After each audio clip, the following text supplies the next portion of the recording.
നമുക്കിനി ഇതിൻ്റെ ഡിവിഷൻ ഒന്ന് ചെയ്ത് നോക്കാം. n-1 ഈക്വൽ ടു 988/11 ആണ്. അപ്പോൾ നമുക്ക് 988നെ ഒന്ന് ഡിവൈഡ് ചെയ്ത് നോക്കാം. 11 കൊണ്ട് നോക്കി 11 വെച്ചിട്ട് നമുക്ക് നോക്കുമ്പം 11 ഇൻറ്റു 9 എന്ന് പറഞ്ഞു കഴിഞ്ഞാൽ നമുക്ക് കിട്ടുന്നത് 99 ആണ്. അപ്പോൾ ഇത് 98 ആണ് കിടക്കുന്നത്. അപ്പോൾ നിങ്ങൾ എന്ത് ചെയ്യണം? 11 ഇൻറ്റു 8 ഒന്ന് നോക്കുക നിങ്ങൾ. അപ്പോൾ എത്ര കിട്ടും? 88 കിട്ടും. അപ്പോൾ നമുക്ക് 88 എഴുതാം. ഇവിടെ നമുക്ക് എന്ത് കിട്ടി? 8 ആണ് നമ്മുടെ പോർഷൻ്റ്. ഇതാ റിമൈൻഡർ നമുക്ക് നോക്കാം. ഇവിടെ 18 8 പോയാൽ 0, 19 8 പോയാൽ 1, 10 8 ഇതാ താത്തിറക്കി. 108 ഇനിയിപ്പോൾ എത്ര വെട്ടം? 109 ആണ് നമുക്ക് അവിടെയും കിട്ടുന്നത്. അപ്പം ഇതാ 9 എഴുതുക.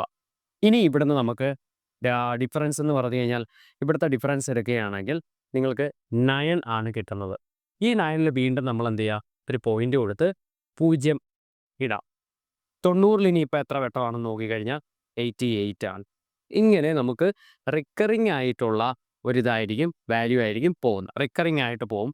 അപ്പോൾ എന്താണ്, നമുക്ക് ശിഷ്ടം ഇങ്ങനെ വന്നുകൊണ്ടിരിക്കുന്ന ഒരു രീതിയാണ്.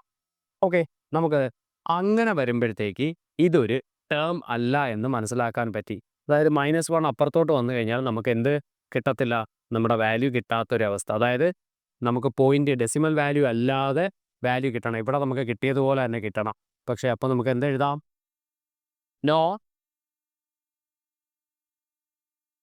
1001 is not a term of the sequence എന്ന് എഴുതുക.